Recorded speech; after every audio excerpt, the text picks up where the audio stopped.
नमस्कार दोस्तों, प्रेम आईएएस में आपका स्वागत है। आज से शुरू करने जा रहे हैं हम भारतीय अर्थव्यवस्था की क्लास। आज की क्लास में हम जानेंगे अर्थव्यवस्था के बेसिक को और आगे ज़्यादा बड़ी भूमिका न बनाते हुए सीधे शुरू करते हैं आज की क्लास भारतीय अर्थव्यवस्था की।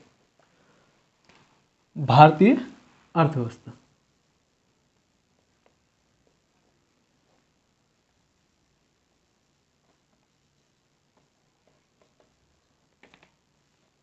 इंग्लिश में इंडियन इकोनॉमी।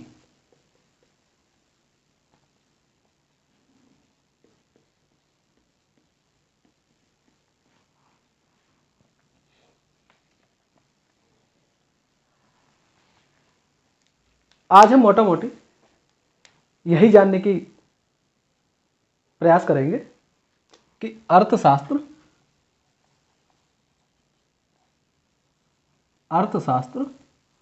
और अर्थव्यवस्था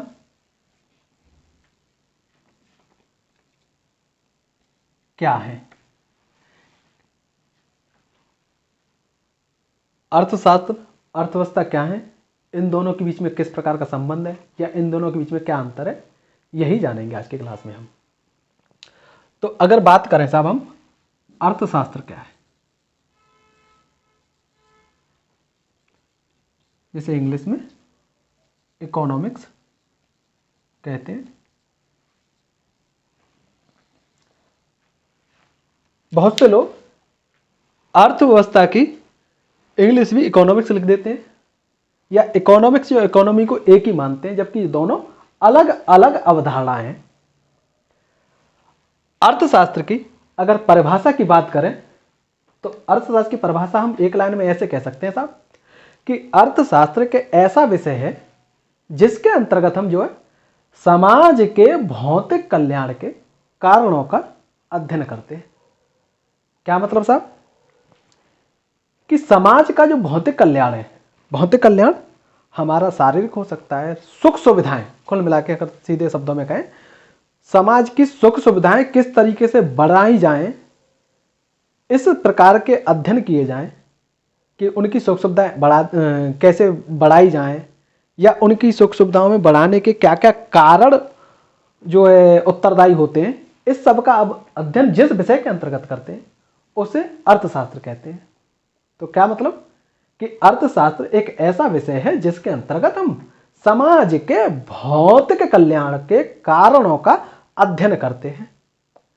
यही अगर हम दूसरे शब्दों में कहें कि साहब एक ऐसा विषय जिसके अंतर्गत हम वस्तुओं और सेवाओं के, क्या साहब, जिसके अंतर्गत हम वस्तुओं और सेवाओं के उत्पादन, उसके बाद वितरण और उसके बाद उपभोग की प्रक्रिया का अध्ययन करें, वह विषय अर्थशास्त्र कहलाता है।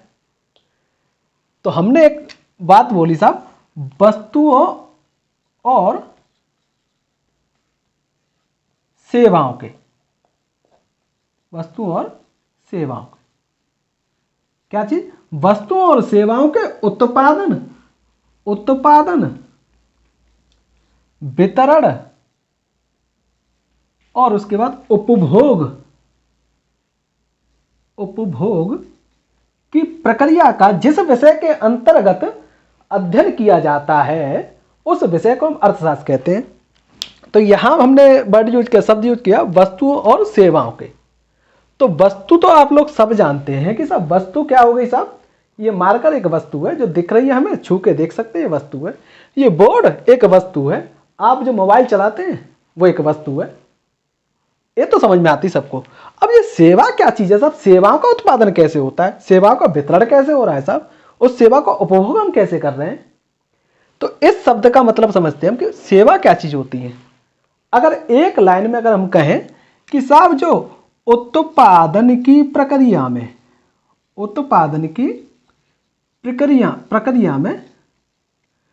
सहायक की भूमिका निभाए, उत्पादन की प्रक्रिया में सहायक की जो भूमिका निभाए वो जब सेवा है। तो जैसे बैंकिंग क्षेत्र, अगर बैंक बैंक में लोग जमा करते हैं अपना धन या पैसा, उस धन या पैसे का उपयोग करके बैंक जो है लोन देती है, उस लोन का उपयोग करके पूंजी उद्योगपति जो है निवेश करते हैं, निवेश करते उद्योग लगाते हैं और उसके बाद उत्पादन कार्य करते हैं। तो बात समझ में आई आपको कि उत्पादन की प्रक्रिया में सहायक, जो उत्पादन की प्रक्रिया में जो सहायक की भूमिका निभाता है उसे हम सेवा कहते हैं। तो बैंकिंग हो गया। अब वही उत्पादन में साहब परिवहन, एक जगह से सामान दूसरी जगह ले जाना है, तो परिवहन व्यवस्था भी हमारी सेवा क्षेत्र में आ जाएगी। सड़क सेवा क्षेत्र में, तो परिवहन जो है हमारा क्या आ गया, सेवा क्षेत्र का हो गया। ऐसे ही बैंकिंग सेवा, बीमा सेवा, कॉल सेंटर, सब लोग जानते हैं कॉल सेंटर, तो वो एक सेवा का कार्य कर रहा है। तो ऐसे यानी कि वस्तुओं और सेवाओं के उत्पादन, वितरण और उपभोग की प्रक्रिया का अध्ययन जिस विषय के अंतर्गत किया जाता है उसे हम अर्थशास्त्र के नाम से जानते हैं। यही अगर इसके शाब्दिक अर्थ की बात कर दें कि यानी अर्थशास्त्र का शाब्दिक अर्थ क्या होगा, तो अर्थ का शाब्दिक अर्थ जान लेते हैं। पहले अर्थ का शाब्दिक अर्थ होता है साहब धन, और पूरे का शब्द का अर्थ बना लें हम। अर्थशास्त्र का शाब्दिक अर्थ क्या हो गया, धन का। अर्थशास्त्र का शाब्दिक अर्थ क्या हो गया, अर्थशास्त्र इक्वल टू धन का शास्त्र, धन का शास्त्र। इतनी बात समझ आ रही है? यहां तक समझना हो कोई समस्या नहीं होगी। तो मोटा मोटी हमने क्या जाना अभी तक कि इसकी हमने परिभाषा जानी अर्थशास्त्र की, उसका शाब्दिक अर्थ जाना कि अर्थशास्त्र यानी कि धन का शास्त्र। अर्थशास्त्र की परिभाषा की बात करें कि साहब एक ऐसा विषय है अर्थशास्त्र जिसके अंतर्गत हम समाज के भौतिक कल्याण के कारणों का अध्ययन करते हैं। अर्थात हम इसके अंतर्गत वस्तुओं और सेवाओं के उत्पादन, वितरण एवं उपभोग की प्रक्रिया का अध्ययन करते हैं। यानी कि समाज, यानी कि जो उद्योगपति है वो क्या सोचकर उत्पादन कर रहा है, उसका वितरण किस सोच के तहत किया जा रहा है, और जो उपभोग कस्टमर जो है उसका उपभोग किस तरीके से कर रहा है, क्या सोचकर कर रहा है, कितना मात्रा में कर रहा है, इस सब की प्रक्रिया का अध्ययन हम करते हैं अर्थशास्त्र के अंतर्गत। अगर अर्थशास्त्र के जन्म की बात करें साहब, अर्थशास्त्र का जन्म कब हुआ या इसके जनक की बात करें, इसका जनक कौन है, जन्मदाता कौन है, तो हम जो है मोटे तौर पर जन्मदाता को साहब एडम स्मिथ भाई साहब हैं एक, या एडम स्मिथ भाई साहब थे, उनको मानते हैं। 1776 में, वर्ष 1776 में एडम स्मिथ नामक एक महोदय थे, एडम स्मिथ नामक एक महोदय, ये एक पुस्तक लिखते हैं। उस पुस्तक का नाम बहुत लंबा चौड़ा है तो मैं बोल देता हूं, एन इंक्वायरी, उस पुस्तक का नाम an inquiry into the nature and cause of wealth of nation. एक ये पुस्तक लिखते हैं, उस पुस्तक में इसके बारे में चर्चा करते हैं अर्थशास्त्र के बारे में, तब से इसका जो है अर्थशास्त्र का जन्म माना जाता है। यही एडम स्मिथ भाई साहब अपनी पुस्तक the wealth of nation, the wealth of nation में अर्थशास्त्र को धन का विज्ञान कहते हैं। क्या कह रहे हैं साहब, अर्थशास्त्र को धन का विज्ञान कह रहे हैं। तो और अगर भारत के संदर्भ में बात करें साहब, भारत के संदर्भ में अर्थशास्त्र का जनक कौन है या जन्मदाता कौन है, तो उसको हम कौटिल्य को जानते हैं साहब। भारत के संदर्भ में हम अर्थशास्त्र के जन्मदाता यहां पे लिख देते हैं, भारत के संदर्भ में अर्थशास्त्र का जन्मदाता है कौटिल्य को मानते हैं। कौटिल्य प्राचीन भारत जब पढ़ेंगे आप तो वहां पर आता है कौटिल्य, एक अर्थशास्त्र, कौटिल्य का अर्थशास्त्र, वहां से भारत में अर्थशास्त्र के जन्म की बात मानी जाती है। और विश्व के स्तर पर माने तो एडम स्मिथ जो भाई साहब हैं उन्होंने एक पुस्तक लिखी 1776 में, an inquiry into the nature and cause of wealth of nation. वहां से इसका जन्म माना जा रहा है अर्थशास्त्र का। तो ये मोटा मोटा अर्थशास्त्र के बारे में जान लेते हैं। अगर एक और परिभाषा की बात करें हम अर्थशास्त्र की, तो अर्थशास्त्र की एक और परिभाषा इस तरीके से कह सकते हैं साहब, अर्थशास्त्र एक सामाजिक विज्ञान है जिसके अंतर्गत क्या करते हैं कि साहब स्थिरता और विकास को प्राप्त एवं बनाए रखते हुए दुर्लभ संसाधनों का उचित आवंटन से संबंधित जो अवधारणा आती है वो अर्थशास्त्र कहलाती है। क्या मतलब हुआ कि अर्थशास्त्र एक सामाजिक विज्ञान है जिसके अंतर्गत विकास और स्थिरता को प्राप्त एवं बनाए रखते हुए दुर्लभ संसाधनों का उचित आवंटन का प्रबंधन किया जाता है। यह हो गई साहब मोटी मोटी अर्थशास्त्र। मैं समझता हूं यहां तक कोई समस्या किसी को होनी नहीं चाहिए। अगर कोई समस्या हो तो मैं एक बार फिर से दोहरा देता हूं कि अर्थशास्त्र क्या है साहब। अर्थशास्त्र एक ऐसा विषय है जिसके अंतर्गत समाज के भौतिक कल्याण के कारणों का अध्ययन किया जाता है, अर्थात जिसके अंतर्गत वस्तुओं और सेवाओं के उत्पादन, वितरण एवं उपभोग की प्रक्रिया का अध्ययन किया जाता है, वह विषय अर्थशास्त्र कहलाता है। अर्थशास्त्र के जन्मदाता की बात करें या जनक की बात करें या अर्थशास्त्र का कब जन्म हो रहा है तो वर्ष 1776 में एडम स्मिथ भाई साहब एक किताब लिखते हैं, an inquiry into the nature and cause of wealth. वहां से अर्थशास्त्र का जन्म माना जा रहा है। और यही एडम स्मिथ भाई साहब जो है वेल्थ ऑफ नेशंस में अर्थशास्त्र को धन का विज्ञान कहते हैं। आगे चलकर हमने वही परिभाषा की बात की एक और कि अर्थशास्त्र वह सामाजिक विज्ञान है जो स्थिरता और विकास को प्राप्त व बनाए रखने के लिए दुर्लभ संसाधनों के उचित आवंटन से संबंधित है। इतनी बात समझ में आ जाती है। आगे बात करें तो सब अर्थशास्त्र की दो शाखाएं होती हैं। एक शाखा को कहते हैं हम व्यष्टि अर्थशास्त्र और दूसरी शाखा को कहते हैं समष्टि अर्थशास्त्र। व्यष्टि अर्थशास्त्र और दूसरी को कहते हैं हम समष्टि अर्थशास्त्र। या ऐसे अभी अर्थशास्त्र का वर्गीकरण करें तो सब दो उसमें बांटा जा सकता है भाग में, एक व्यष्टि अर्थशास्त्र और एक समष्टि अर्थशास्त्र। इसे इंग्लिश में कहते हैं साहब माइक्रो इकोनॉमी और इसे कहते हैं मैक्रो इकोनॉमी। क्या है साहब ये दोनों? इसी व्यष्टि अर्थशास्त्र को सूक्ष्म अर्थशास्त्र भी कहते हैं, यानी कि माइक्रो की हिंदी जो सूक्ष्म होती है ना, तो इसलिए इसे सूक्ष्म अर्थशास्त्र के नाम से भी जाना जाता है। तो व्यष्टि अर्थशास्त्र में क्या करते हैं, इसमें सूक्ष्म या व्यक्तिगत गृहस्थ की मांग या केवल एक इकाई का अध्ययन करते हैं। किसके अंतर्गत? व्यष्टि अर्थशास्त्र के अंतर्गत। अगर हम किसी एक छोटी इकाई के स्तर पर किसी चीज का अध्ययन करें, एक छोटी इकाई के, यानी कि अगर कोई मान के चलो ये एक पूरा एक कोई क्षेत्र है, इसमें केवल इस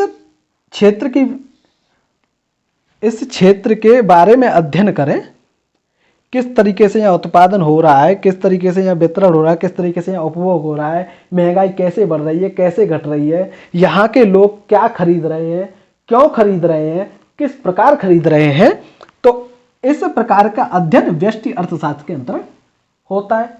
यानी किसी एक पर्टिकुलर उद्योग के बारे में अध्ययन करें तो व्यष्टि अर्थशास्त्र के अंतर्गत आ जाएगा।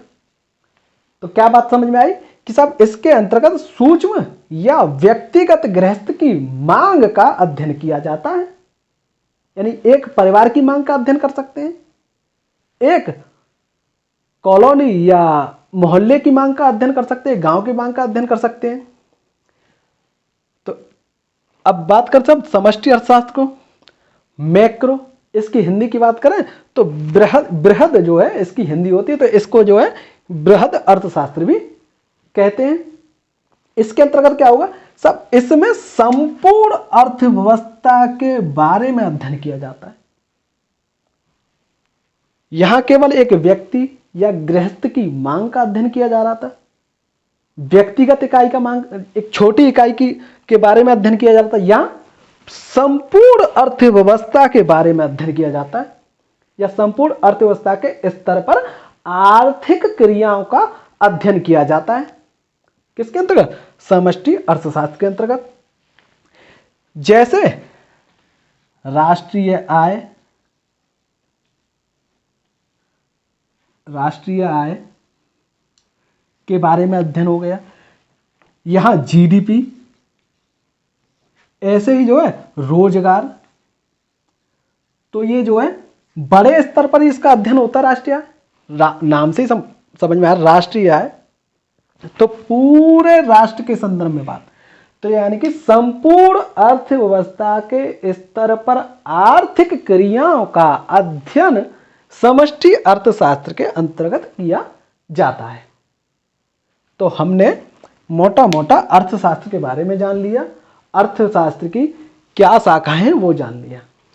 इसको और भी आगे पढ़ते हैं, इसको तो अभी यहीं तक छोड़ते हैं। आगे किस तरीके से इसमें किस कस्टमर के व्यवहार का किस प्रकार अध्ययन किया जाता है, उसमें मांग, कीमत, उत्पादन, इस प्रकार की उनसे उन सबको ध्यान में रखते हुए अध्ययन किया जाता है, वो आगे जब पढ़ेंगे तब बात करेंगे इसके बारे में। तो अब अर्थशास्त्र के बारे में जान लिया, तो अब आगे बात करते हैं अर्थव्यवस्था के बारे में। आगे बात करते हैं हम अर्थव्यवस्था के बारे में, और मैं समझता हूं यहां तक तो कोई समस्या नहीं होनी चाहिए। अगर किसी को समस्या हो तो वो अपनी समस्या को कमेंट में लिखकर बता सकता है, अगली क्लास में हम उसे बताने का प्रयास करेंगे। तो आगे हम चलते हैं, अर्थव्यवस्था क्या होती है। अब तक हमने जाना अर्थशास्त्र क्या होता है, अब जानेंगे अर्थव्यवस्था क्या होती है। तो अर्थव्यवस्था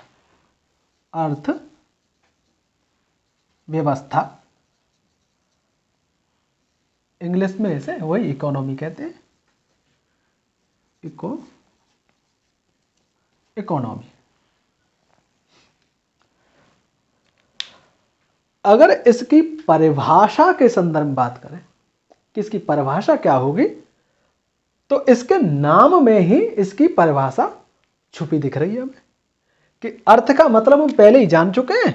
अर्थ का मतलब होता है साहब, अर्थ का मतलब होता है धन, और इसकी परिभाषा की बात करें साहब, धन को केंद्र में रखकर बनाई गई व्यवस्था अर्थव्यवस्था कहलाती है।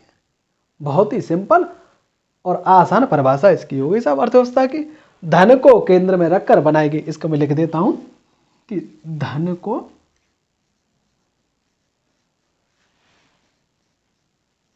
केंद्र में रखकर, धन को केंद्र में रखकर बनाई गई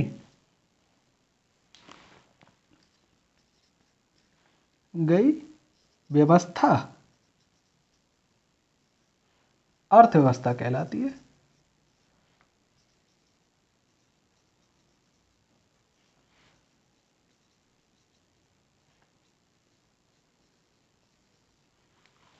तो धन को केंद्र में रखकर बनाई गई व्यवस्था अर्थव्यवस्था कहलाती है। यहां पर ये परिभाषा थोड़ी सी कच्ची दिख रही है, यानी कि पूरी तरीके से सही नहीं लग रही है।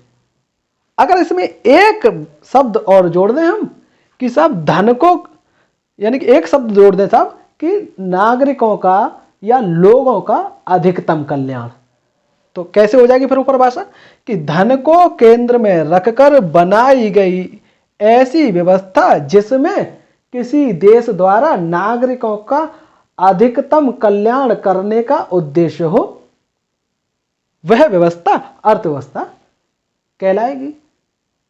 बात इतनी समझ में आ गई।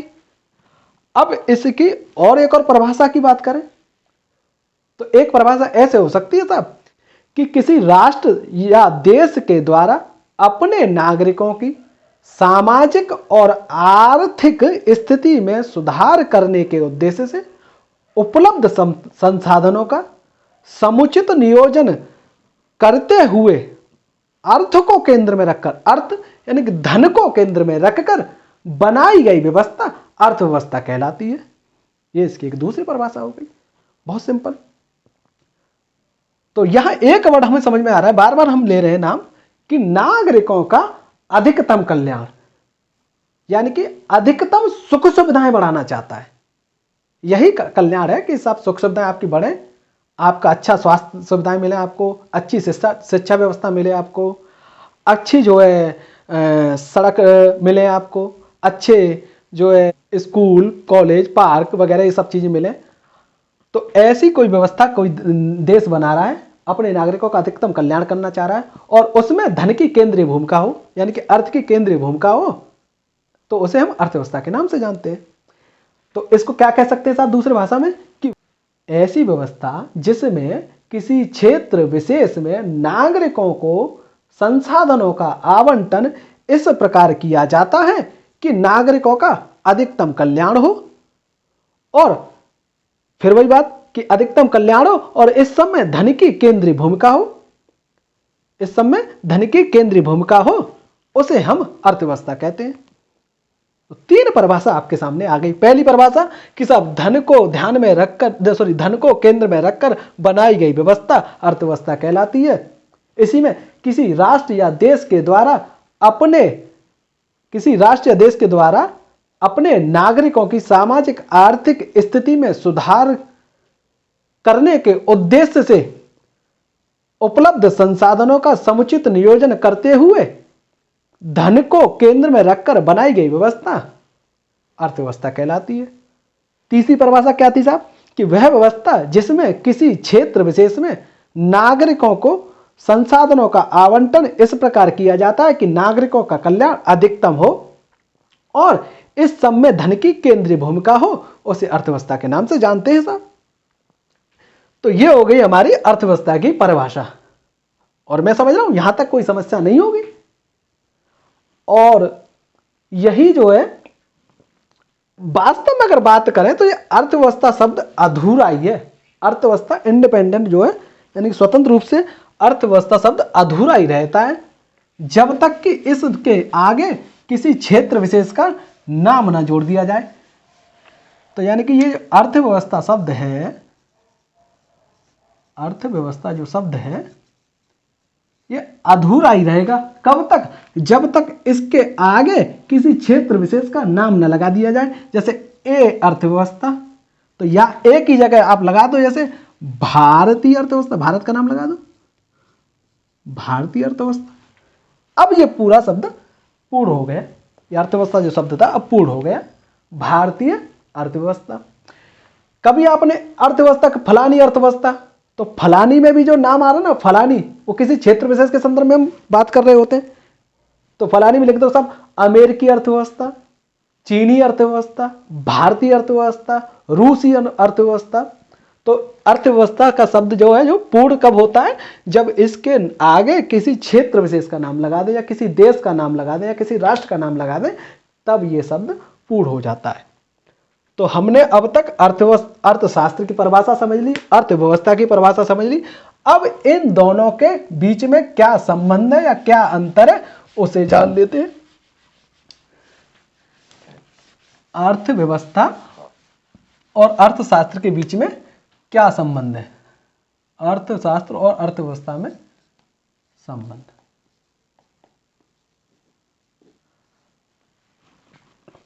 तो अर्थशास्त्र में हमने क्या, जब अर्थशास्त्र की परिभाषा पढ़ रहे थे तो हम क्या कर रहे थे, वहां अध्ययन कर रहे थे।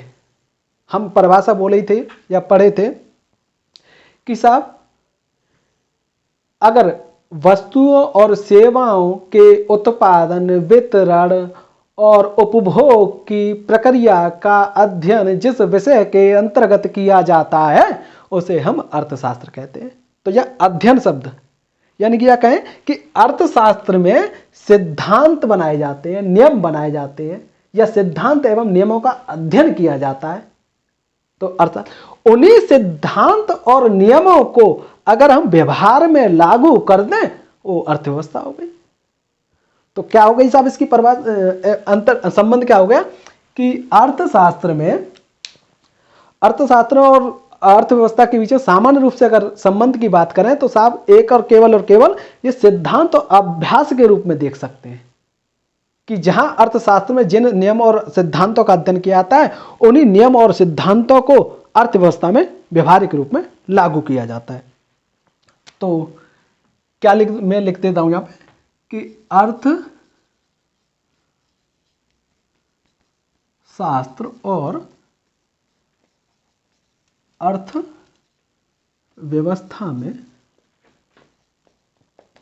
अर्थव्यवस्था के बीच संबंध सामान्य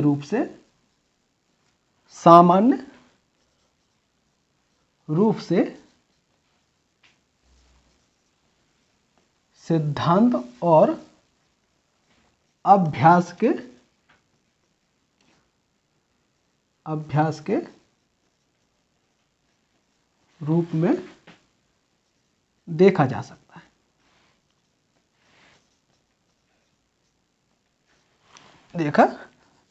है। जहां अर्थशास्त्र में सिद्धांत या नियमों का अध्ययन किया जाता है उन्हीं सिद्धांत और नियमों को अर्थव्यवस्था के अंतर्गत व्यवहारिक रूप में लागू किया जाता है। यही इनके बीच में मोटा मोटा संबंध है। तो अर्थशास्त्र में क्या होता है साहब, आर्थिक गतिविधियों से संबंधित सिद्धांतों और नियमों आदि का वर्णन होता है और उन्हीं आर्थिक सिद्धांतों और नियमों को अर्थव्यवस्था में व्यवहारिक रूप में लागू किया जाता है। इतनी सी बात समझ में आती है। अगर ऐसे ही कहें कि साहब अर्थशास्त्र जो विषय है विभिन्न आर्थिक सिद्धांतों का जो अध्ययन कर रहा है वही अध्ययन जो है अर्थव्यवस्था में किसी क्षेत्र विशेष में उसका गतिशील चित्रण है। किसका? अर्थशास्त्र का। अर्थशास्त्र के सिद्धांत और नियमों का अर्थव्यवस्था में गतिशील चित्रण है साहब। ये अंतर आपको समझ में आ रहा होगा जहां तक, या संबंध समझ में आ रहा होगा जहां तक मैं समझता हूं। ठीक है, अब आगे चल रहे हैं, आगे चलते हैं। तो आगे पढ़ेंगे अब हम अर्थव्यवस्था के प्रकार।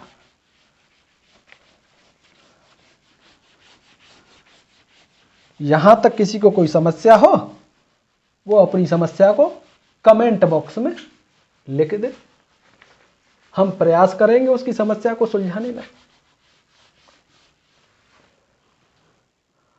अर्थव्यवस्था के प्रकार, आगे अर्थव्यवस्था के प्रकार। तो साहब मुख्यतः 3 आधार पर अर्थव्यवस्था के प्रकार को वर्गीकरण किया जाता है। तो पहला तो हम साहब अंतर संबंधों के आधार पर, अंतर संबंधों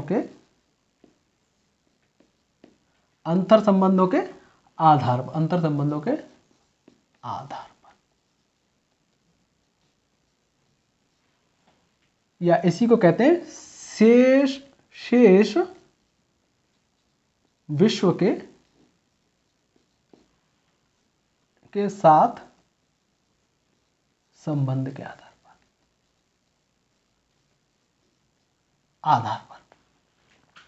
दूसरा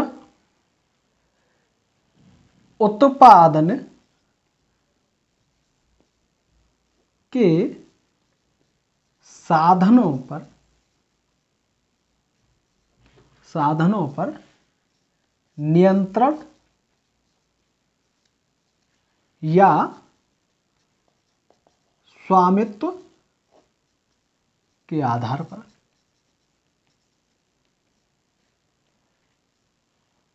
और तीसरा जो है विकास की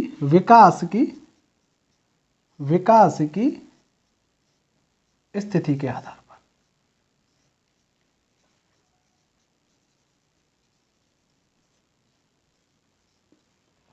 तो यानी अर्थव्यवस्था के प्रकार की बात करें तो अर्थव्यवस्था के प्रकार का वर्गीकरण जो है, या अर्थव्यवस्था का वर्गीकरण मुख्यतः इन 3 के आधार पर किया जाता है। पहला अंतर संबंधों के आधार पर या शेष विश्व के साथ संबंध के आधार पर किया जाता है। तो ये जो है मैं इसको अलग से लिख लेता हूँ यहाँ पर, इतना नोट कर लेना आप जिससे बाद में ध्यान रहे।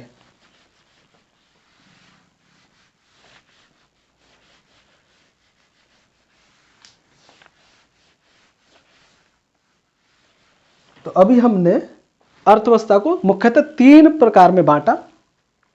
तो उन 3 प्रकार में पहला क्या था? अंतर संबंधों के आधार पर, अंतर संबंधों के आधार पर, अंतर संबंध या अंतर संबंधों के आधार पर। तो ये इसमें 2 प्रकार में बट जाती है। तो पहली होती है साहब खुली अर्थव्यवस्था, अर्थव्यवस्था। दूसरी होती है बंद अर्थव्यवस्था।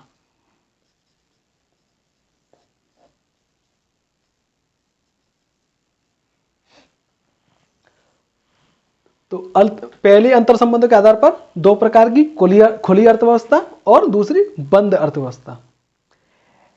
ऐसी अर्थव्यवस्था या ऐसा कोई देश, हमने पहले बोला ना कि इस अर्थव्यवस्था के नाम के आगे किसी क्षेत्र विशेष का नाम लगाएंगे तभी ये शब्द पूर्ण होता है। तो उसमें खुली अर्थव्यवस्था, तो अगर किसी देश का कोई ए देश है और ये बी देश है, कोई सी देश है, डी देश है और ये ई देश, अब इतना ही जानते हैं। इस ए देश की अर्थव्यवस्था का इन किसी भी देश के साथ ना तो आयात होता, ना तो निर्यात होता, ना आयात होता है, किसी के भी साथ ना तो साहब निर्यात हो रहा है ना आयात हो रहा है, ना साहब निर्यात हो रहा है ना आयात हो रहा है।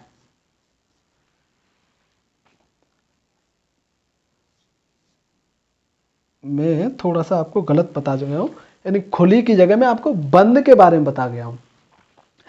तो चलो कोई बात नहीं, खुली की जगह बंद जान लेते हैं। तो बंद अर्थव्यवस्था क्या है कि साहब कोई देश जिसका शेष विश्व के साथ ना तो आयात हो रहा है ना निर्यात हो रहा है, ऐसी अर्थव्यवस्था को हम बंद अर्थव्यवस्था के नाम से जानते हैं। ठीक है साहब, यानी कि ये जो है एक आदर्श स्थिति, आज के वैश्वीकरण के युग में ये एक आदर्श या आइडियल स्थिति है। ऐसा कोई भी देश नहीं होगा, जो मैं समझता हूं या आप भी जानते होंगे, ऐसा कोई भी देश नहीं होगा जो किसी दूसरे देश से ना तो आयात कर रहा है ना निर्यात कर रहा है। कोई ना कोई किसी ना किसी रूप में आयात निर्यात कर ही रहा है। तो ये सब एक आइडियल स्थिति है और आज के युग में कोई भी ऐसी अर्थव्यवस्था देखने को बहुत मिलेगी नहीं, मेरे हिसाब से लगभग नहीं मिलेगी। ठीक है साहब, ये तो हो गई। इसी का अपोजिट हो जाए कि साहब किसी देश का अगर दूसरे देश के साथ आयात या निर्यात हो रहा है तो ऐसी अर्थव्यवस्था को हम खुली अर्थव्यवस्था के नाम से जानते हैं। ये कोई ए देश है, ये बी देश के साथ या तो इसका आयात हो रहा है या इसका निर्यात हो रहा है, तो ऐसी अर्थव्यवस्था इस ए देश की अर्थव्यवस्था को और साथ में इस बी देश की दोनों की अर्थव्यवस्था को खुली अर्थव्यवस्था के नाम से जानेंगे हम। यहां इस ए देश की अर्थव्यवस्था का ना तो इसके साथ निर्यात हो रहा था ना आयात हो रहा था, ना इसके साथ निर्यात ना आयात, यानी कि ये अपने ही यहाँ सारी चीजें उगा लेता है या बना लेता है या उत्पादन कर लेता है, या अगर इसके यहाँ वो चीज नहीं होती है तो उसके बिना जो है काम चला लेता है। ऐसी स्थिति किसी देश की अर्थव्यवस्था की है, उसे हम बंद अर्थव्यवस्था कह रहे हैं, और जो जिसका दूसरे देश के साथ आयात निर्यात हो रहा है उसे हम खुली अर्थव्यवस्था कह रहे हैं। ठीक है साहब, यहां तक कोई समस्या नहीं। आगे दूसरा हमने लिखा था साहब उत्पादन के साधनों पर नियंत्रण के आधार पर। तो दूसरा था उत्पादन के साधनों पर नियंत्रण या स्वामित्व के आधार पर, वर्गीकरण या प्रकार के आधार पर। तो उत्पादन के साधनों एवं नियंत्रण या स्वामित्व के आधार पर। तो ये 3 प्रकार की होती हैं। ए पहली पूंजीवादी अर्थव्यवस्था कह दो, पूंजीवादी से मैं यहां लिख देता हूं पहले समझाने के लिए कोई भी। समाजवादी अर्थव्यवस्था,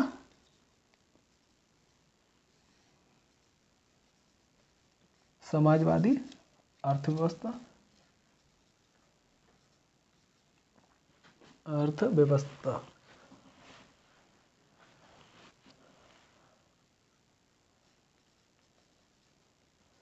दूसरी पूंजीवादी अर्थव्यवस्था,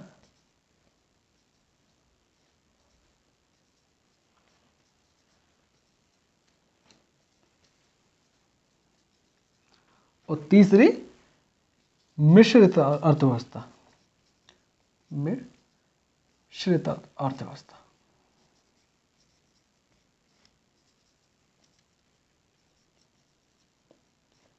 इसको एक एक करके जान लेते हैं हम।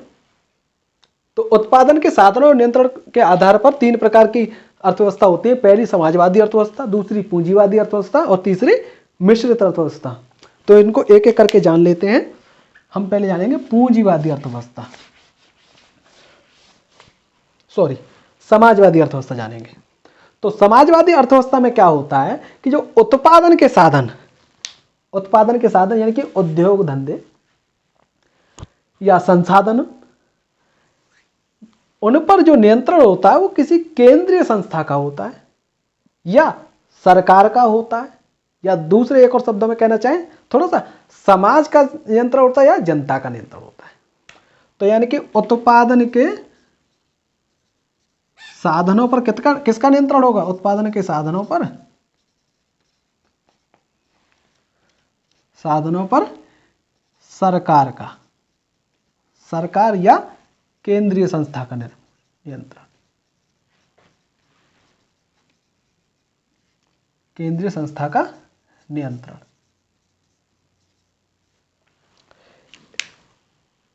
सरकार या केंद्रीय संस्था का नियंत्रण होता है।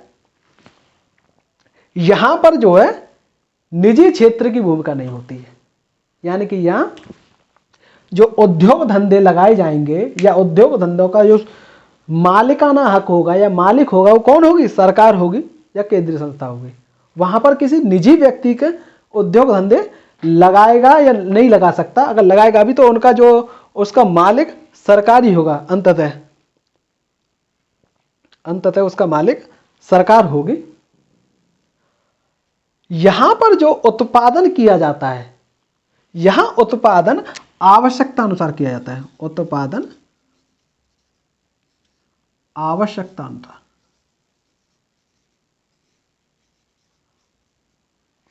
आवश्यकता के अनुसार, आवश्यकता के अनुसार उत्पादन होगा और आवश्यकता के अनुसार ही वितरण किया जाएगा लोगों को। जिसकी जितनी आवश्यकता उसको उतना दे दिया जाएगा, या जितनी जरूरत है उतना ही उत्पादन किया जाएगा। ना कि इतना कि साहब पहले हम उत्पादन कर दें बाद में मांग को जनरेट करें या मांग को बनाएं। आज के दौर में क्या हो रहा है कि चीजें जो है पहले बना दी जाती है, फिर उसकी जरूरत महसूस कराई जाती है। तो जैसे हम एक शब्द दे देते हैं आवारा पूंजीवाद, जिसमें आपको चीज की उसकी जरूरत नहीं थी, उसके बिना मस्त काम चल रहा था। परंतु जैसे आजकल हम YouTube है जिस पर हम जो वीडियो बना रहे हैं, बिना इसके भी जीवन चल रहा था, बिना व्हाट्सएप के भी जीवन चल रहा था, बिना फेसबुक के भी जीवन चल रहा था, बिना मैसेंजर के भी जीवन चल रहा था। पर क्या किया गया? पहले चीजें बनाई गई, फिर इसकी आदत डाली गई हमें, और आज हम इससे जुड़ गए। ऐसे आदत हो गई कि इसके बिना चैन नहीं लाता लोगों को। रात रात भर लोग YouTube देखते रहते हैं, रात रात भर लोग फेसबुक चलाते रहते हैं। तो यहां ऐसा कुछ नहीं है। समाजवादी अर्थव्यवस्था में ऐसा कुछ नहीं। साहब जितनी आवश्यकता है उसी के अनुसार आपका उत्पादन किया जाएगा। ऐसा नहीं कि पहले आपकी आवश्यकता पैदा की जाए या पहले उत्पादन कर दिया फिर उसके बाद आवश्यकता पैदा की जाए, ऐसा नहीं साहब। उसी के अनुसार यहां वितरण होता है। यहां मूल्यों का क्योंकि यहां सरकार का नियंत्रण है उत्पादन के साधनों पर, तो मूल्यों का निर्धारण भी जो है कौन करेगी? सरकार सॉरी। मूल्यों का निर्धारण भी सरकार करेगी।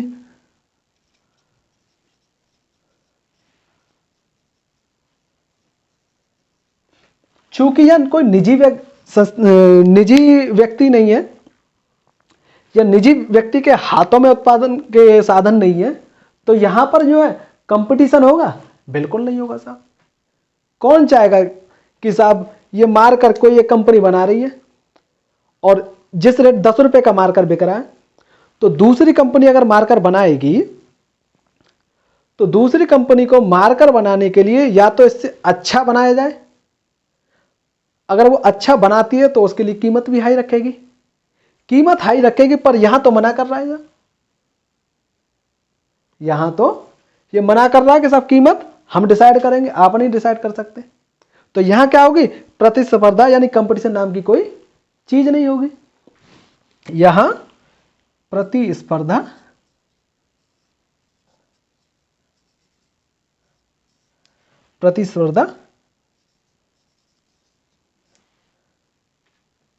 नहीं होती।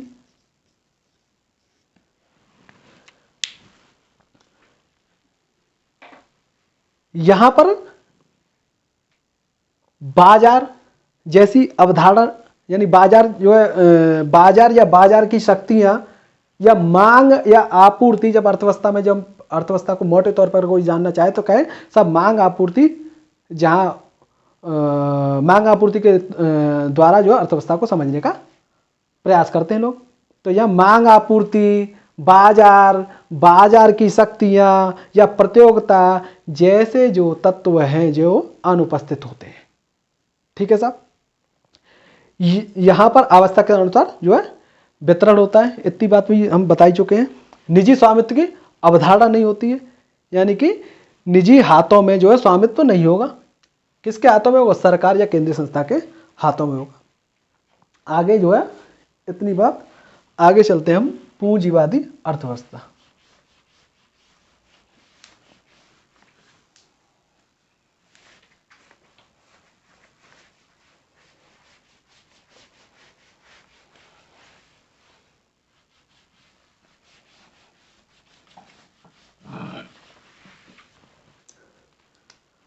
बी पूंजीवादी अर्थव्यवस्था।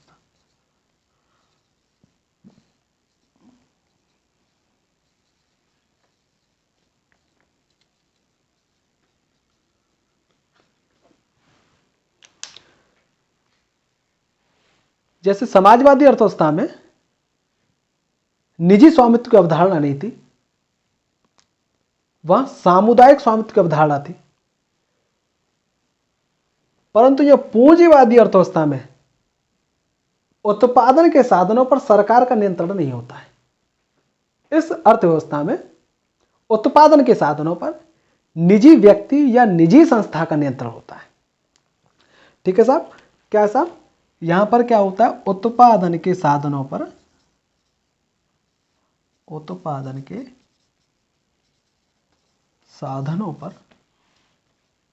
निजी व्यक्ति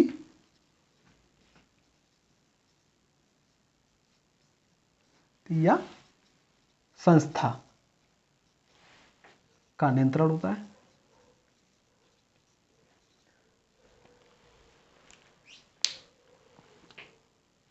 इसके अंतर्गत जो आर्थिक क्रियाएं हैं वो निजी व्यक्तियों द्वारा या निजी संस्थाओं द्वारा संचालित होती है, जहां समाजवादी अर्थव्यवस्था में सरकार द्वारा या केंद्रीय संस्था द्वारा संचालित हो रही थी आर्थिक क्रियाएं।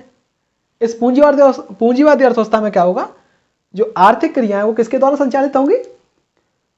निजी व्यक्ति या निजी संस्थाओं के द्वारा। यहां पर जो उत्पादन होगा, वहां उत्पादन किसके आधार पर हो रहा था? वहां उत्पादन हो रहा था आवश्यकता के अनुसार। यहां पर उत्पादन होगा साहब मांग के अनुसार, मांग एवं आपूर्ति, मांग एवं आपूर्ति के आधार पर, के अनुसार कह दो या आधार पर। जबकि वहां समाजवादी अर्थव्यवस्था में क्या था? उत्पादन हो रहा था आवश्यकता के अनुसार। यहां हो रहा है मांग और आपूर्ति के अनुसार। यहां पर निजी व्यक्ति मौजूद है, यहां पर निजी व्यक्ति मौजूद है, तो सीधी सीधी बात है, जहां कंपटीशन भी होगा। यहां पर कंपटीशन होगा तो क्या कह सकते हैं आप सब कि यहां इस अर्थव्यवस्था में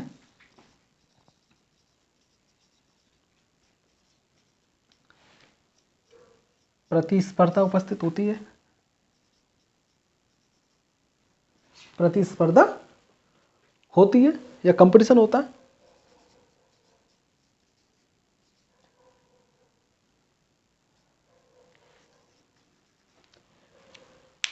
ऐसे ही समाजवादी अर्थव्यवस्था में मूल्यों का निर्धारण या कीमतों का निर्धारण कौन कर रही थी? सरकार या केंद्रीय संस्था कर रही थी। यहां पर मूल्यों और कीमतों का निर्धारण किसके आधार पर होगा? मांग और आपूर्ति के आधार पर होगा।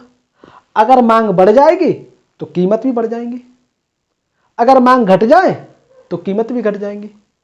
या बहुत सारा माल आपके पास आ जाए, यानी कि मार्केट में गए आप, बाजार में, मंडी में जाते हैं, अगर कोई चीज बहुत ज्यादा होती है तो आमतौर पर उसकी कीमत कम होती है, और वहीं किसी चीज की कमी हो जाए, शॉर्टेज हो जाए, तो उसकी कीमत अचानक बढ़ जाती है। इसको हम ऐसे समझ सकते हैं, जब कोरोना काल आया तो वहां लॉकडाउन जैसी खबरें आई कि लॉकडाउन लगेगा। अभी लगेगा या नहीं लगेगा, अभी इसका सरकार ने घोषणा नहीं की थी, परंतु एक अफवाह फैल गई कि साहब लॉकडाउन लगेगा। तो उस टाइम पे लॉकडाउन जब लगेगा तो साहब कोई घर से तो निकल नहीं सकता था। अफवाह फैल गई कि साहब अगर आपने आज कोई निकल नहीं पाएगा तो अभी क्या करो, भंडार करके रख लो वस्तुओं का, गेहूं, चावल, दाल, तेल, चीनी, जिसकी जरूरत भी नहीं थी लोगों को, उन्होंने भी अपने घर में इकट्ठा करके रखा। तो यहां देख रहे हो एकदम बाजार में मांग बढ़ गई। एक बार हुआ था कि साहब नमक जैसी चीज, एक बार अफवाह फैल गई कि साहब नमक खत्म होने वाला है और नमक के रेट बढ़ने वाले, नमक की कीमत बढ़ जाएंगी। 1 किलो नमक जो है कभी कभी 15 दिन चल जाता है, महीने भी चल जाता है, किसी किसी का ज्यादा भी चलता होगा। पर अफवाह फैल गई साहब नमक खत्म होने वाला है, नमक जो है, नमक की कीमत बढ़ जाएंगी। लोगों ने मार 10-10 किलो, 20-20 किलो, 5-5 किलो अपने घर में इकट्ठा करके रख लिया। और जैसे नमक की डिमांड बढ़ी, यानी नमक की मांग बढ़ रही है, तो मार्केट में जो उसकी कीमत भी अपने आप बढ़ गई। तो यानी कि पूंजीवादी अर्थव्यवस्था में क्या होता है, अगर मांग ज्यादा है तो कीमत ज्यादा हो जाएगी, मांग कम हो जाए तो कीमत कम हो जाएगी। वहीं एक साथ आपूर्ति मार्केट में बहुत ज्यादा आ गई, किसी चीज की, किसी वस्तु की आपूर्ति बहुत ज्यादा हो गई है तो उसकी कीमत घट जाएंगी। और वही अगर किसी वस्तु की कमी हो जाए, उसकी आपूर्ति कम हो जाए, कमी महसूस होने लगे, तो जो है उसकी कीमतें चढ़ जाती हैं। तो यहां पूंजीवादी अर्थव्यवस्था में क्या होता है, कीमतों का निर्धारण यानी मूल्य या कीमतों का निर्धारण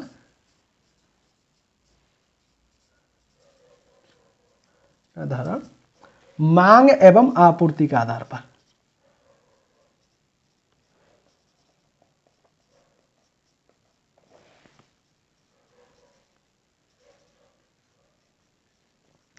यही एक और लाइन जो है, मूल्य और कीमतों का निर्धारण जो है बाजार शक्तियों के आधार पर होता है। बाजार की शक्ति कौन है, मांग और आपूर्ति। और दूसरे शब्दों में एक और बाजार की शक्ति ऐसे भी कह सकते हो कि साहब जब आप कहीं जाते होंगे, कहीं आपको दूसरे शहर या कहीं अपने शहर में कहीं एक जगह से दूसरी जगह जाना है, तो आमतौर पर देखते होंगे कि सारे ऑटो वालों के एक ही रेट होते हैं। कैसे? यानी कि वो आपस में मिलकर तय कर लेते हैं। तो ये आपस में मिलकर तय कर रहे हैं, ये बाजार की शक्तियां कह सकते हैं ना। तो यहां एक लाइन, अगर इसके साथ में एक और लाइन लिख सकते हैं कि साहब मूल्य और कीमतों का निर्धारण यहीं पे लिख दें बाजार की शक्तियों के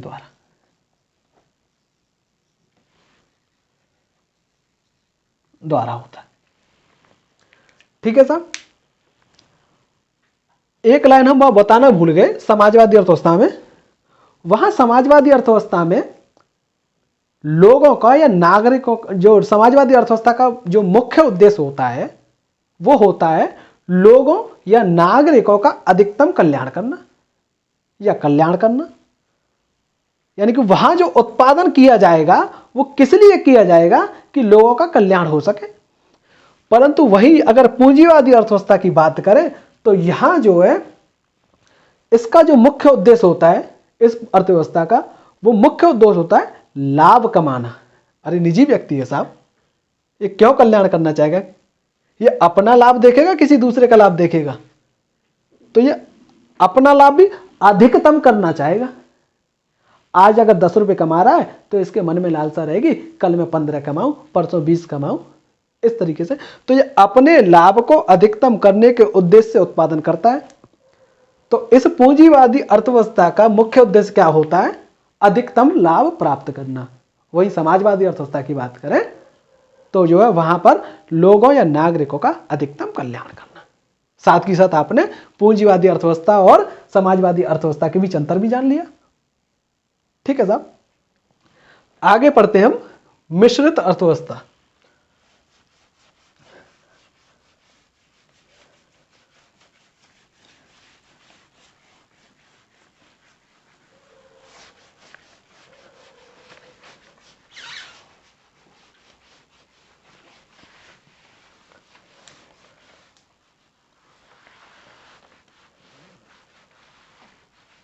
मिश्रित अर्थव्यवस्था सी।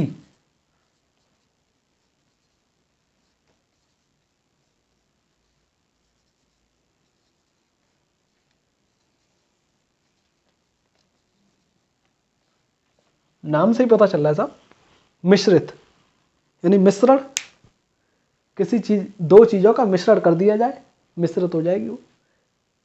किन्हीं दो चीजों का मिक्सचर कर दिया जाए, उसका जो रिजल्ट निकलेगा, जो परिणाम होगा वो मिश्रित होगा। तो ऐसे कर दें कि साहब समाजवादी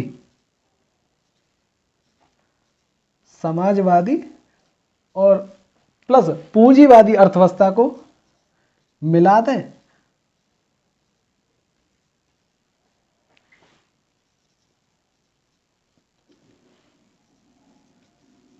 तो वह जो अर्थव्यवस्था निकल के आएगी, जिस जो परिणाम निकल के आएगा वो मिश्रित अर्थव्यवस्था होगी। तो इससे हम एक लाइन ये कह सकते हैं कि साहब कि वह अर्थव्यवस्था जिसमें समाजवादी अर्थव्यवस्था एवं पूंजीवादी अर्थव्यवस्था दोनों के तत्व होते हैं वह मिश्रित अर्थव्यवस्था कहलाती है। ठीक है साहब, जहां समाजवादी अर्थव्यवस्था में उत्पादन के साधनों पर सरकार या केंद्रीय संस्था का नियंत्रण था, वहीं पूंजीवादी अर्थव्यवस्था में निजी व्यक्ति या निजी संस्था का नियंत्रण था। यहां पर क्या होगा?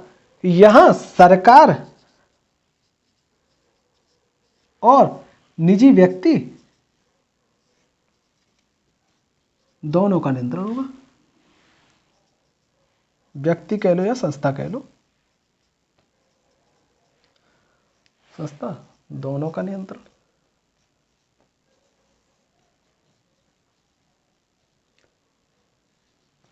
पर जहां पूंजीवादी समाजवादी अर्थव्यवस्था में पूर्ण रूप से नियंत्रण होता था उत्पादन के साधनों पर, यहां पर सीमित रूप में होता है।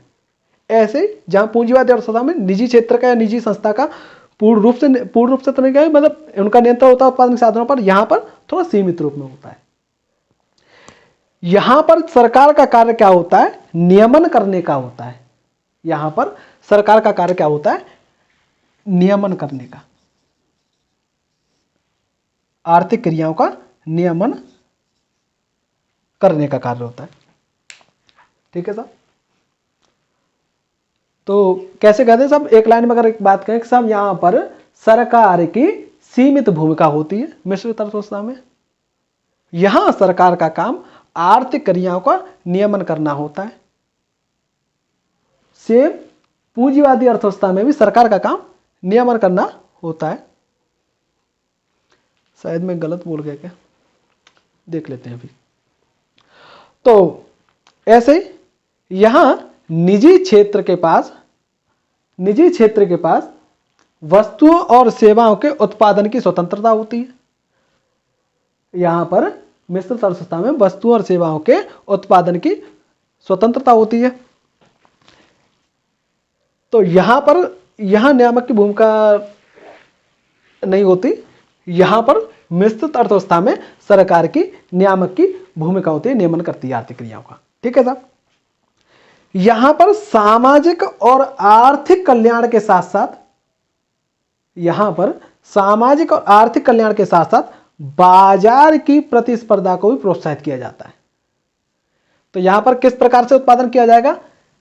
यहां पर उत्पादन इस तरीके से किया जाए कि साहब लोगों का कल्याण भी हो और साथ ही साथ इन व्यक्तियों का, ये निजी व्यक्ति जो है, इनका भी लाभ हो। ठीक है साहब। तो यहां पर प्रतिस्पर्धा भी मौजूद होती है, परंतु सीमित रूप में। जो यहां पर असीमित रूप में होती है, यहां थोड़ी सीमित रूप में होती है। यहां मूल्यों का निर्धारण या कीमतों का निर्धारण वैसे तो होता है बाजार शक्तियों के द्वारा, जो हम पूंजीवादी अर्थव्यवस्था में समझे थे। तो यहां मूल्यों और कीमतों का निर्धारण बाजार की शक्तियों के द्वारा होता है, परंतु जरूरत पड़ने पर सरकार जो है उन कीमतों या मूल्यों का निर्धारण करती है। ठीक है साहब। अगर ऐसी कोई अर्थव्यवस्था की बात करें तो इस अर्थव्यवस्था का सबसे बेहतरीन उदाहरण जो है भारतीय अर्थव्यवस्था है। तो भारतीय अर्थव्यवस्था में पूंजीवादी अर्थव्यवस्था और समाजवादी अर्थव्यवस्था दोनों के तत्व पाए जाते हैं। तो भारतीय अर्थव्यवस्था जो है मिश्रित अर्थव्यवस्था का एक अनुपम उदाहरण है साहब। ठीक है साहब। यहां तक लगभग सारी चीजें आ गई। अब आगे चलते हैं। आगे हमने तीसरा लिखा था साहब। पहला लिखा था अंतर संबंधों के आधार पर, दूसरा लिखा था हमने उत्पादन के साधनों पर नियंत्रण के आधार पर या स्वामित्व के आधार पर। अब तीसरा जो था वो था विकास की स्थिति के आधार पर। उस तीसरे प्रकार को और जान लेते हैं, उसके प्रकार पर के आधार पर कितने प्रकार की अर्थव्यवस्था होती है वो और जान लेते हैं।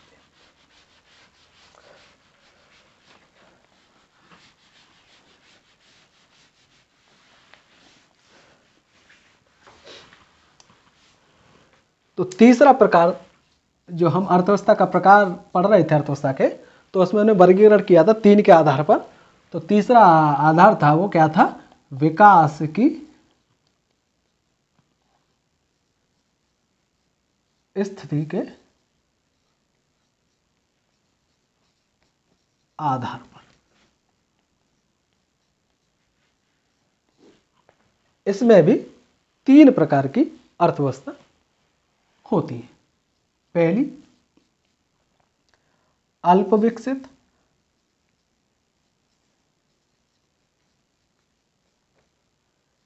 या अविकसित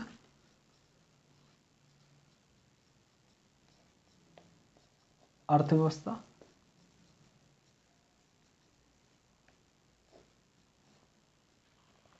दूसरी विकासशील अर्थव्यवस्था।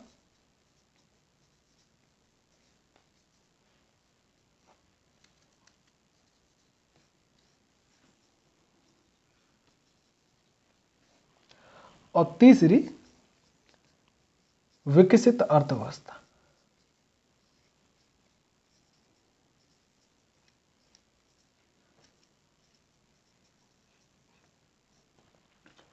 तो विकास की स्थिति के आधार पर 3 प्रकार की अर्थव्यवस्था होती है।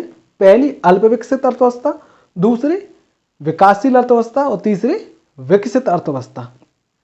तो इनको एक एक करके समझ लेते हैं। पहली अल्प विकसित अर्थव्यवस्था। नाम से ही साफ पता चल रहा है, अविकसित या अल्प विकसित, जहां विकास ना हुआ।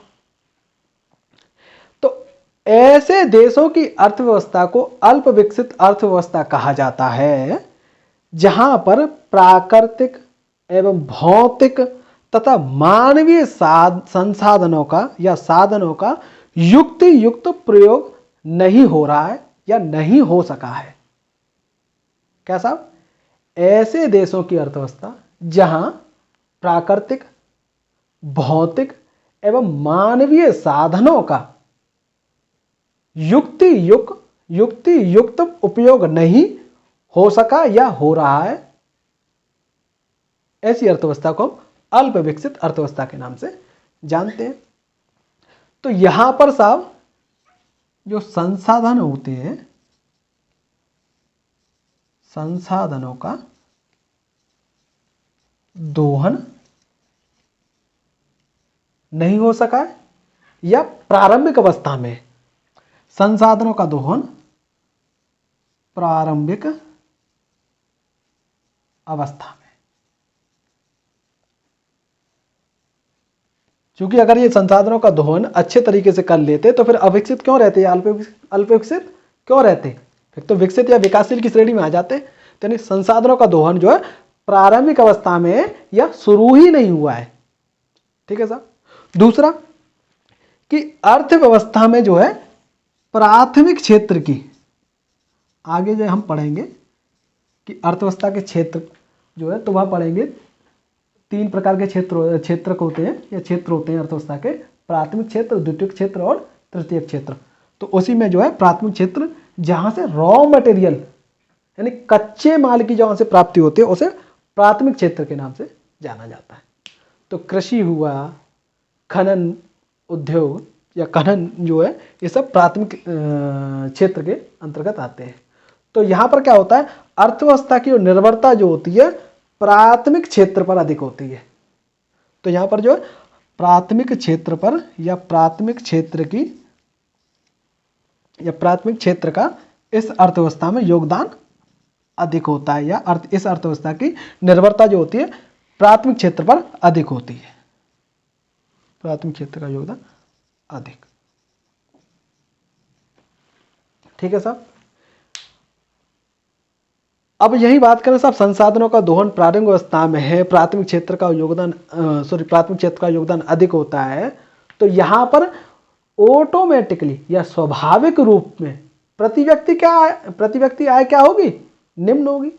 तो यहां पर प्रति व्यक्ति आय बहुत ही कम होगी, प्रति व्यक्ति आय निम्न होगी। प्रति व्यक्ति आय क्या होती है, जब राष्ट्रीय आय वाला चैप्टर पढ़ेंगे तो वहां पर ये बात को और अच्छे तरीके से समझेंगे। ठीक है ना। तो ऐसे निकालते हैं, राष्ट्रीय आय में टोटल किसी देश की जनसंख्या का भाग दे दे तो प्रति व्यक्ति आय निकल आती है। ठीक है ना। यहां पर ये देश तकनीकी दृष्टि से क्या होंगे, या टेक्नोलॉजी क्या होगी, लगभग शून्य के या बहुत कम, लगभग शून्य, हाँ, प्रति व्यक्ति आय निम्न होती है।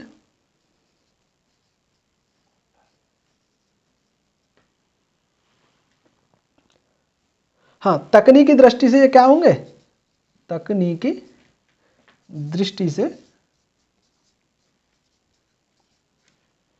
ये पिछड़े हुए होंगे।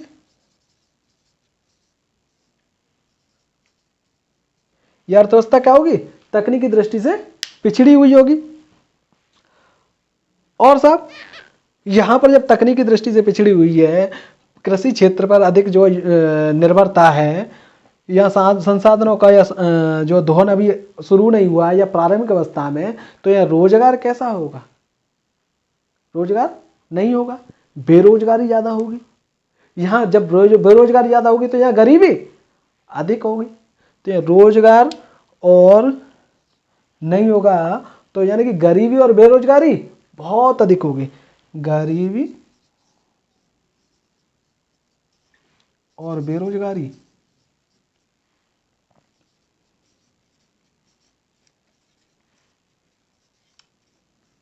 ज्यादा होगी, अधिक होगी। अब साहब इसी में आगे आधारभूत संरचना, सड़क, स्कूल, स्वास्थ्य सेवाएं क्या होंगी, निम्न स्तर पर होंगी। तो आधारभूत संरचना कमजोर होगी, आधारभूत संरचना क्या होगी, कमजोर होगी, या आधारभूत संरचना का अभाव होगा। सड़क, बिजली, पानी, स्वास्थ्य सेवाएं, शिक्षा, ऐसी चीजें, इनका सबका अभाव होगा इस अर्थव्यवस्था में। और इन सब चीज का अभाव, गरीबी है, बेरोजगारी है, शिक्षा, स्वास्थ्य जैसी सुविधाएं नहीं है, तो यहाँ पर समाज में अनुशासन क्या होगा, निम्न स्तर पर होगा। सामान्यतः ऐसा देखा जाता है कि जहाँ गरीबी, बेरोजगारी बहुत अधिक है और आधारभूत संरचना का अभाव है, तो ऐसी जगह सामान्यतः माना जाता है कि यहाँ पर समाज में अनुशासन कम होगा। तो इतनी मोटी मोटी बातें आपको अल्प विकसित या अविकसित अर्थव्यवस्था के बारे में समझ में आती हैं। आगे हम पढ़ेंगे ना विकासशील अर्थव्यवस्था को समझ लेते हैं कि विकासशील अर्थव्यवस्था क्या होती है।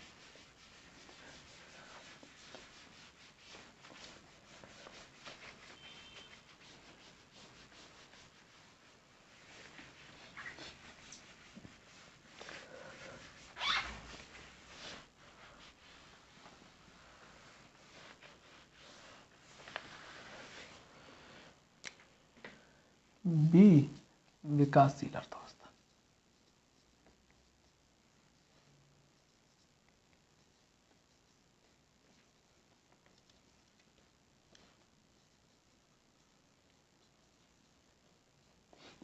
विकासशील अर्थव्यवस्था बी। तो सब क्या होती है, ऐसी अर्थव्यवस्था जो अपनी आर्थिक समृद्धि के उच्च स्तर को प्राप्त करने के लिए प्रयत्नशील है, वो विकासशील अर्थव्यवस्था के अंतर्गत आती है। ठीक है साहब, जैसे भारत की अर्थव्यवस्था विकासशील अर्थव्यवस्था है, ऐसे ही ब्राजील, उसकी अर्थव्यवस्था विकासशील अर्थव्यवस्था है। तो क्या कि ऐसी अर्थव्यवस्था जो अपनी आर्थिक समृद्धि के उच्च स्तर को प्राप्त करने के लिए प्रयत्नशील है या प्रयासरत है, वह अर्थव्यवस्था विकासशील अर्थव्यवस्था कहलाती है। तो अगर ऐसे समझें तो अल्प विकसित अर्थव्यवस्था से थोड़ी ऊपर, यानी अल्प विकसित अर्थव्यवस्था से ऊपर की अर्थव्यवस्था विकासशील।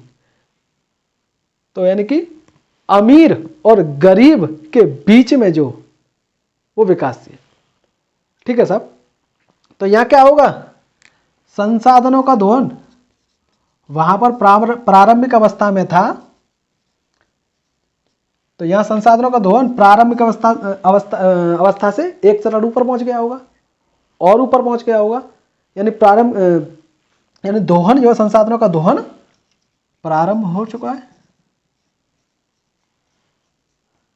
प्रारंभ हो चुका है, और अभी भी अनेक संभावनाएं हैं।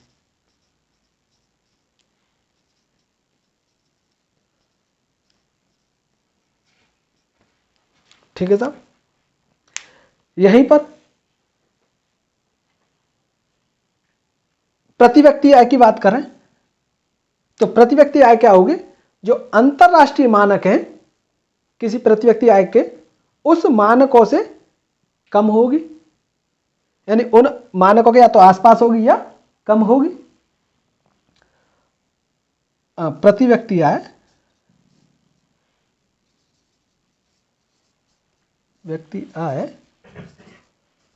प्रति व्यक्ति आय अंतरराष्ट्रीय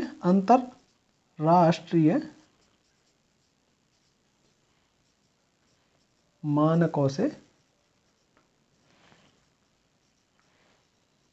कम। ठीक है।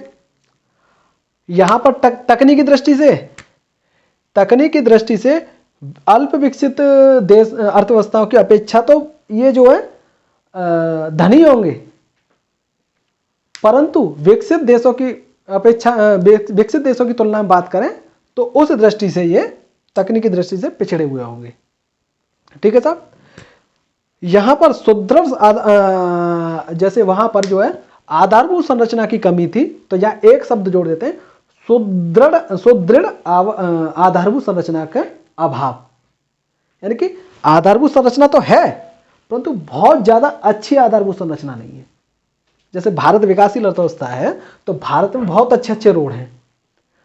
अगर जैसे दिल्ली से आगरा की बात करें तो यमुना एक्सप्रेसवे है, अच्छे खासे एयरपोर्ट बने हुए हैं, अच्छी खासी रेलगाड़ी, रेल पटरियाँ, सब कुछ है, स्वास्थ्य सेवा भी है, ठीक ठाक है, परंतु उस स्तर पे नहीं जिस स्तर पे होनी चाहिए। जैसे ही हाईवे से नीचे उतरते हैं तो सड़क में गड्ढे होते हैं। मेन शहर में तो स्कूल बहुत अच्छे बने हुए हैं, कॉन्वेंट बने हुए हैं, अंग्रेजी फर्राटेदार बोली जा रही है वहाँ पर गांव के स्कूल आपको हालत पता ही है, उनको बताने की आवश्यकता नहीं है।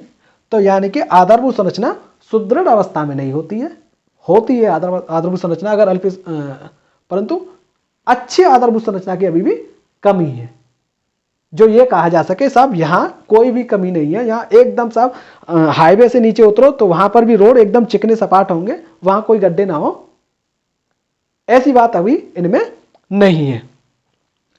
तो सुदृढ़ आधारभूत संरचना की कमी है।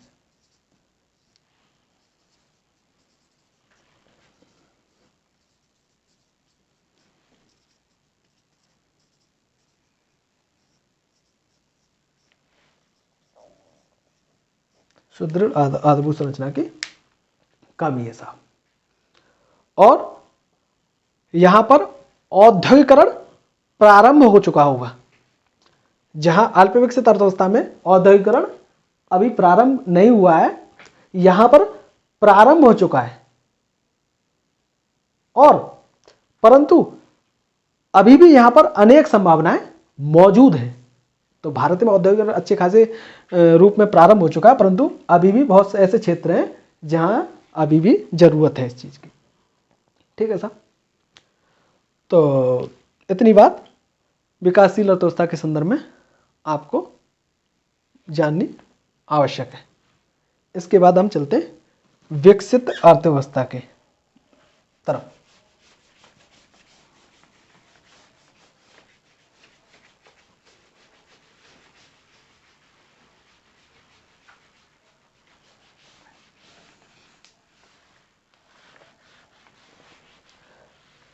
तो तीसरे प्रकार की अर्थव्यवस्था अगर विकास के आधार पर है तो वह है विकसित अर्थव्यवस्था।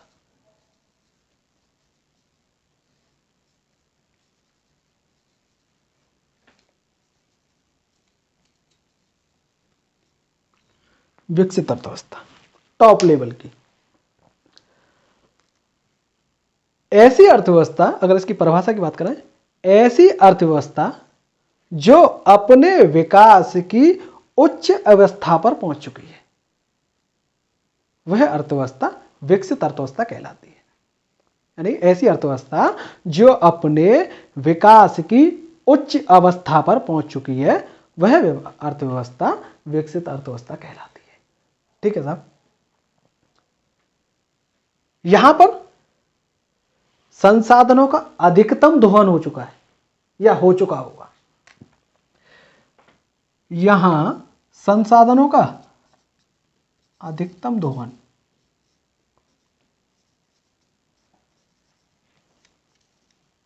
अधिकतम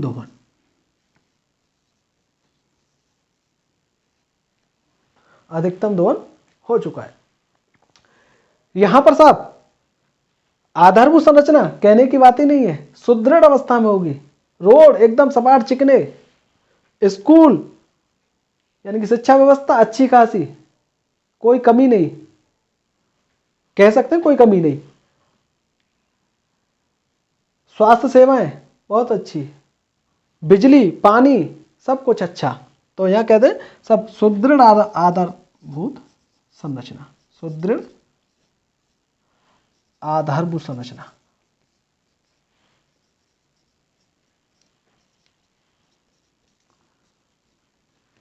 मौजूद है साहब। सुदृढ़ आधारभूत संरचना उपलब्ध है या मौजूद है, कुछ भी कह लो। ठीक है साहब, तकनीकी दृष्टि से कहने की आवश्यकता, यहां सब कुछ हाई होगा, तकनीकी दृष्टि से ये धनी होंगे, तकनीकी दृष्टि से, तकनीकी दृष्टि से ये अर्थव्यवस्था सुदृढ़ या धनी, कुछ भी कहो। यहां पर नागरिकों की उच्च सुविधाएं मिलनी होंगी, उच्च जीवन स्तर होगा या नागरिकों का, या नागरिकों का जीवन स्तर उच्च, नागरिकों का जीवन स्तर उच्च। यही प्रति व्यक्ति आय की बात करें तो प्रति व्यक्ति आय ये भी ऊपर हाई, प्रति व्यक्ति आय अंतर्राष्ट्रीय मानकों के अनुरूप होगी या उससे ज्यादा होगी। ठीक है सर। प्राथमिक क्षेत्र पर यहां निर्भरता कम होगी, यहां प्राथमिक क्षेत्र पर निर्भरता कम होगी। ऐसा माना जाता है जो विकसित अर्थव्यवस्थाएं हैं वो जो है सेवा क्षेत्र पर पलायन कर जाती है, ऐसे कह लो कि सर जहाँ जो प्राथमिक क्षेत्र पर निर्भरता कम होती है उसके बाद द्वितीयक और तृतीयक क्षेत्र पर निर्भरता अधिक होती है। तो ये फेसबुक है, ये सेवा क्षेत्र है, व्हाट्सएप सेवा क्षेत्र, ट्विटर सेवा क्षेत्र, मैसेंजर, फेसबुक मैसेंजर सेवा क्षेत्र, यूट्यूब सेवा क्षेत्र। ये कहाँ से आ रहे हैं? सब विकसित देशों से आ रहे हैं ना। ठीक है साहब। यहाँ पर कृषि पर निर्भरता कम होगी क्योंकि प्राथमिक क्षेत्र पर निर्भरता कम है। यहाँ पर जो है विकसित मानव पूंजी होगी। विकसित मानव पूंजी का मतलब क्या है साहब? एक तो पूंजी क्या होती है जिसमें उत्पादन की शक्ति हो, कोई भी वस्तु जिसमें उत्पादन की शक्ति हो, या ऐसे कहें मानव द्वारा निर्मित ऐसी कोई वस्तु जिसमें उत्पादन की शक्ति होती है वह पूंजी कहलाती है।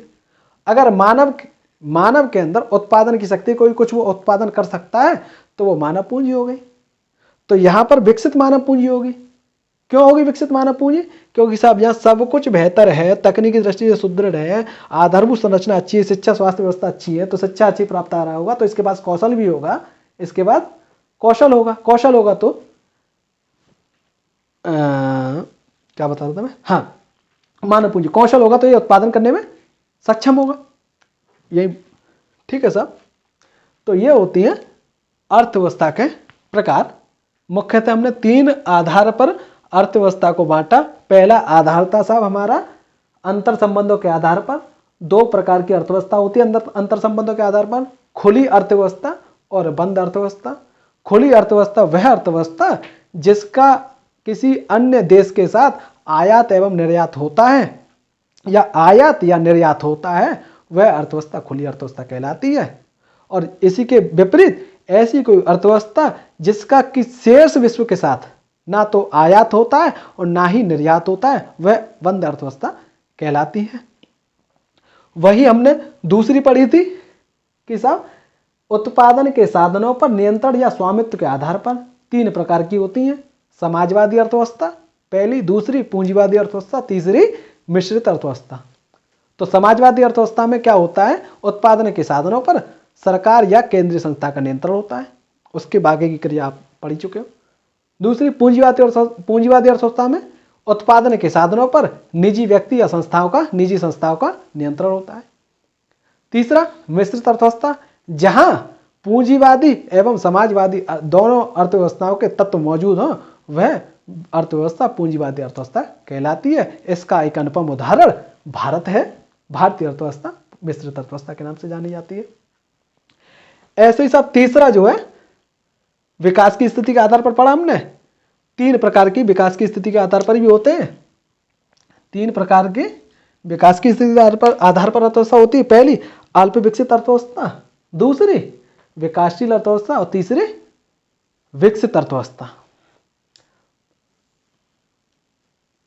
आगे मैं सोचता हूं ज्यादा लंबी क्लास हो जाएगी तो आज मैं इसे यहीं ब्रेक देता हूं। आगे हम जो है कुछ और पढ़ेंगे कि उत्पादन के साधन या कारक क्या होते हैं वो पढ़ेंगे। उसके बाद में आय का चक्रीय प्रवाह, और उसके बाद में आप लोग बताना कमेंट बॉक्स में कि मैं वित्तीय व्यवस्था शुरू करूं या बैंकिंग शुरू करूं। जिसके पक्ष में ज़्यादा जो है कमेंट आएंगे उसको हम शुरू कर लेंगे, नहीं तो हम अपने हिसाब से तो शुरू करेंगे कि या तो बैंकिंग व्यवस्था शुरू करेंगे या फिर वित्तीय व्यवस्था शुरू करेंगे। धन्यवाद।